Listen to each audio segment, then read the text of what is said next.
আসসালামু আলাইকুম, সবাইকে রুজু কম্পিউটার পক্ষ থেকে জানাই অনেক অনেক শুভেচ্ছা। আজকে আমরা রাইজন 3200G দিয়ে একটা পিসি বিল্ড আপ করলাম। তো অনেকে আমাদেরকে বলে যে ভাই আমরা রাইজন দিয়ে একটা পিসি বানাতে চাই, তো আমাদেরকে একটু সাজেশন করেন।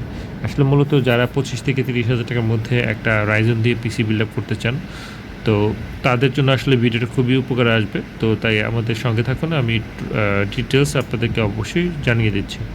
আমরা এখানে যে কম্পোনেন্টগুলো ইউজ করেছি তা নিয়ে একটু কথা বলতে যাচ্ছি। এখানে আমরা মাদারবোর্ড হিসেবে ব্যবহার করেছি MSI এর B450 M.2 Pro গেমিং, যার মার্কেট প্রাইস পেয়ে যাবেন আপনারা 7,200 টাকার মধ্যে।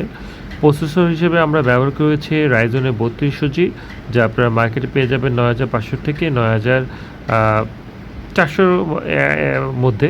র্যাম হিসেবে ব্যবহার করেছি আমরা জোহর ব্র্যান্ডের DDR4 2400 স্পিডের 8GB র্যাম, যা আপনারা 38 থেকে 4,000 টাকার মধ্যে পেয়ে যাবেন। তো ওনার মাদারবোর্ডে M.2 আছে, সো উনি SSD লাগাইনি, পরবর্তীতে উনি M.2 লাগিয়ে নেবেন।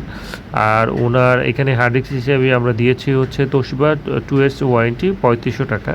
আর কেচিং হিসেবে আমরা ব্যবহার করেছি গোল্ডেন ফিল্ড। এটা সম্পূর্ণ অ্যাসেম্বলি করা শেষ, উইন্ডোজ দেওয়া শেষ হয়েছে। তো আমরা আপনাদেরকে সংক্ষেপ আকারে দেখাচ্ছি যে আসলে কেচিংটা সৌন্দর্যটা আসলে।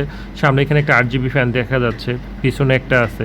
তো আপনারা চাইলে আরও বেশ কিছু 8GB কুলিং ফ্যান আপনারা ইনস্টলেশন করে নিতে পারবেন।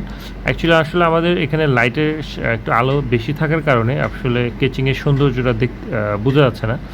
আপনারা যখন বাসায় ইউজ করবেন রাতের বেলায় স্পেশালি, আমি বলবো যে অসাধারণ একটা লুক দাঁড়াবে। আর সাইডে সম্পূর্ণ গ্লাস থাকার কারণে আপনার ভিতরের যে কম্পোনেন্টগুলো আপনারা খুব স্বচ্ছভাবে দেখতে পারবেন।